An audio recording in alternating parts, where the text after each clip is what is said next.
O cérebro humano é um dos organismos mais complexos de toda a estrutura fisiológica humana. Embora composto de matéria, ali existem conexões elétricas.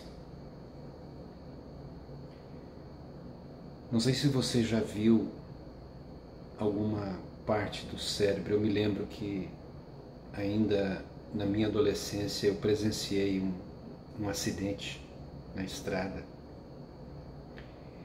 em que houve o esmagamento do cérebro dos passageiros de um carro, e no momento que eu estava passando, havia ali algumas pessoas do Instituto Médico Legal recolhendo algumas daquelas estruturas ainda sobre o asfalto. E o que eu achei curioso é que aquelas pequenas partes, elas pulsavam. E a minha impressão como leigo, quando eu olho para todas as descobertas científicas, para a tecnologia, especialmente para a medicina, eu percebo que muito pouco foi descoberto acerca desse mistério do cérebro humano. Talvez a comparação mais rasa que a gente tem para comparar um cérebro são os discos rígidos dos computadores, que são físicos e são limitados. Ao contrário do cérebro, ele é ilimitado, e não seria exagero dizer que ele é infinito. E por isso procede a afirmação de que por mais que alguém desenvolva esse cérebro através do processo do conhecimento, da educação, das vivências, o que é possível se desenvolver é em torno de 10%. E muito pouco se sabe acerca dessas conexões, dessas correntes elétricas que estão plugadas com o sistema nervoso central humano. O fato é que, em termos de localização, é ali aonde se registra todas as percepções individuais humanas. Quando nascemos, com exceção daquelas características que são genéticas, que são geracionais, que são passadas através das gerações, nosso cérebro é como que uma tábua lisa, é como que uma folha em branco. E os primeiros dados recolhidos por esse cérebro, eles acontecem através dos nossos sentidos, que são tato, olfato, paladar, audição e visão. Tudo aquilo que acontece a partir da nossa gestação, aquele fatídico encontro entre o espermatozoide e o óvulo, isso começa a ser registrado. E todas essas percepções começam a ser gravadas, como se a gente estivesse fazendo a instalação de alguns arquivos, de alguns aplicativos nessa estrutura. E isso também é um mistério, porque nós não sabemos exatamente aonde estão localizadas essas informações específicas. O que se sabe é que cada área desse cérebro ele tem uma função específica. Diz respeito à locomoção, diz respeito a uma série de outras coisas de aspecto abstrato, como por exemplo decisões, pensamentos. E o que é curioso é a velocidade que isso acontece dentro do cérebro. Provavelmente uma velocidade muito acima da luz. Basta que simplesmente associemos uma fragrância, um som. Por isso que o cheiro, a música nos leva imediatamente a lugares. Fazemos viagens através da recordação em milésimos e milésimos de segundos. E daí a importância do acúmulo desses dados através dos nossos sentidos, especialmente o tato, que precede até mesmo o nosso nascimento. Já está comprovado que uma barriga em estado de gravidez, quando é tocada, mesmo quando ela recebe algum tipo de sonoridade, isso já começa a ser gravado nesse cérebro, vamos dizer assim, pré-existente. Daí a importância do afeto, que seria o tato, aquele momento bonito, maravilhoso, milagroso, quando a criança nasce e que o bebê é colocado sobre o corpo da mãe, ainda todo sujo, né, pelos líquidos amnióticos, pela placenta. E a partir do desenvolvimento desse ser, o ambiente que, pelo menos em tese, deveria ou deve ser planejado, deve ser um ambiente de harmonia, um ambiente de comunicação afetiva, muitas vezes através do silêncio. E na medida em que esse ser ele cresce, a forma apaixonada da gente olhar para esse novo ser, isso também fica gravado no cérebro humano. E posteriormente vem o significado da verbalização, da fala, do quanto que aquela pessoa ainda ali em desenvolvimento necessita ouvir o quanto que ela foi sonhada, o quanto ela foi planejada e o quanto ela é amada. Isso tem grandes chances de fazer com que esse cérebro venha, a partir daí, onde se instala o que se chama tecnicamente de primeira infância, ser desenvolvido num processo de evolução harmônica. E o cuidado com a questão da saúde, da alimentação, da higiene, todas essas coisas que muitas vezes nós achamos que não são tão importantes, são de importância fundamental naquele momento da nossa história.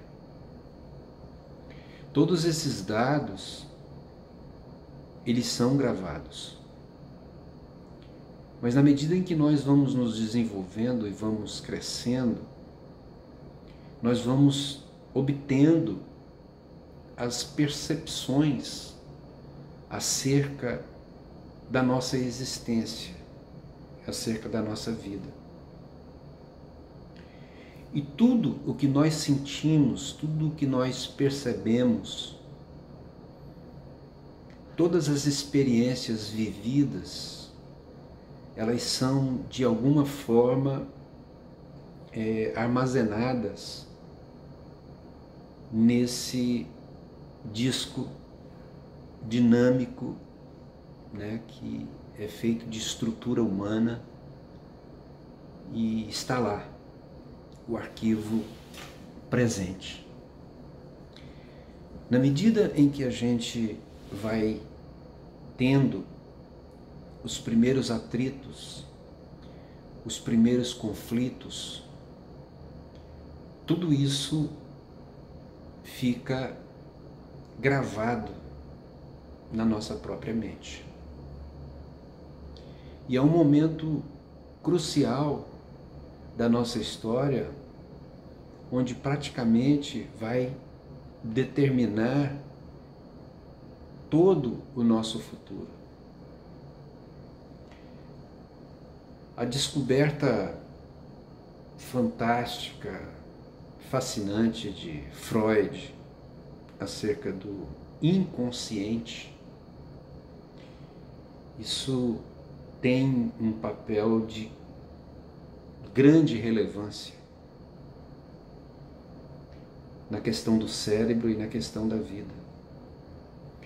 Porque muitas dessas informações que foram gravadas ali nesse cérebro não estão acessíveis dentro daquilo que a gente chama de consciência, de razão.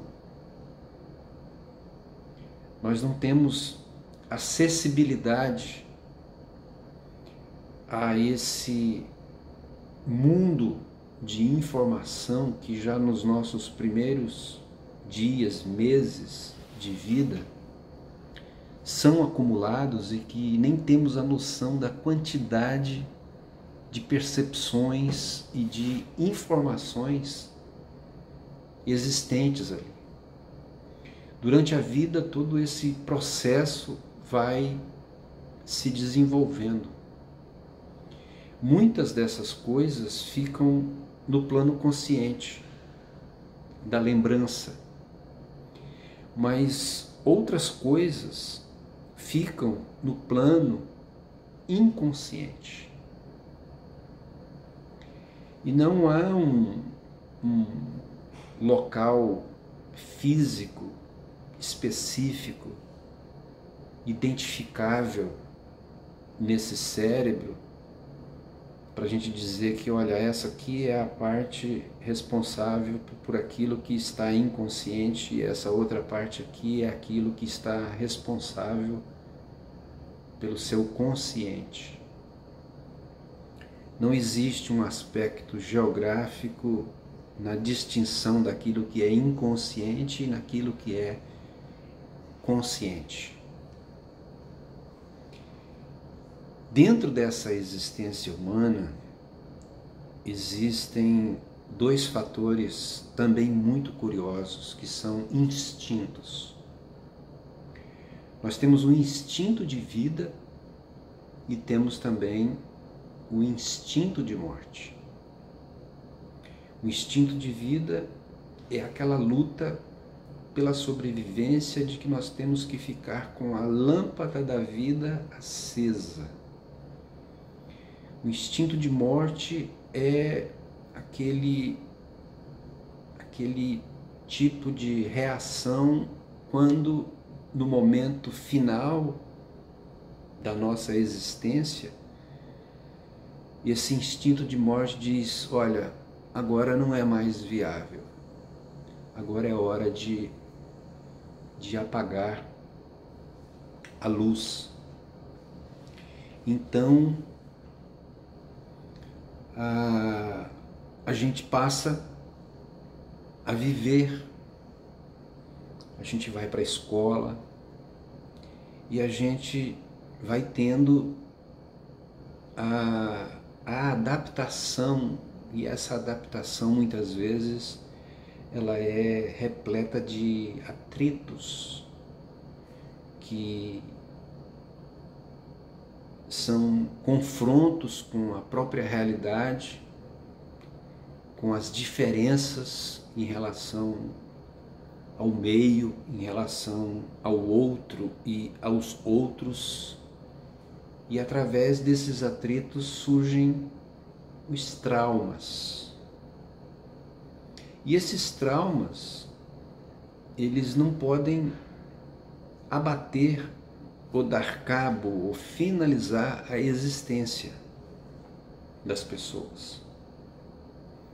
Esses traumas, eles são assimilados por esse cérebro através da emoção, são armazenados através de uma força superpoderosa do instinto de vida, e eles ficam guardados em alguma área desse cérebro, desse monstruoso disco rígido. E essa é uma forma de escape, de sublimação, para que a vida, a continuidade da vida, se viabilize. E esses traumas, eles são, na sua maioria, eles passam por uma evolução e entram num estágio chamado neurose. E aí não é também errado ou absurdo, incorreto dizer que a condição sine qua non para uma vida estável é ser neurótico. Essa é a condição, porque as experiências vividas dentro de um plano que poderíamos chamar de negativo são neurotizados por uma questão de sobrevivência e por uma questão de instinto de vida. E assim nós passamos a vida nos atritos, nos chamados problemas que temos que trazer resoluções para eles. Aquilo que nós não somos capazes acabam se acumulando em forma de neurose em algum desses lugares. Mas esse cérebro misterioso, ele se comunica o tempo inteiro. Ele está em funcionamento, ele está latente, ele está vivo. E chega um momento na nossa vida onde nós não podemos determinar exatamente quando, onde, em que eles começam a se manifestar, que é uma característica completamente humana. E eles se manifestam através daquilo que nós chamamos de temperamentos, onde está se formando uma personalidade única, rara, singular, que em toda a existência da humanidade ela jamais vai se repetir. Eu sou um ser único. Você é um ser único. Nunca houve, não há e jamais haverá vivências e experiências completamente semelhantes. É um plano que se abre completamente infinito para essas vivências. Algumas estruturas são mais sensíveis do que outras. Algumas estruturas humanas são capazes de suportar o que outras estruturas não suportam. As que suportam neurotizam. Algumas que são mais sensíveis, e não é possível também acessar qual o grau de sensibilidade, acabam saindo do plano da neurose e entrando no mundo da psicose. Então você tem aí duas realidades. Você tem os neuróticos e você tem os psicóticos. E como na prática isso acontece? Esse é um assunto para a gente continuar posteriormente, para que a gente possa refletir e pensar um pouquinho e, quem sabe, conhecermos um pouquinho mais, ainda que de forma leiga, como eu disse no início, sobre essa estrutura maravilhosa, indecifrável, infinita, que é o cérebro humano.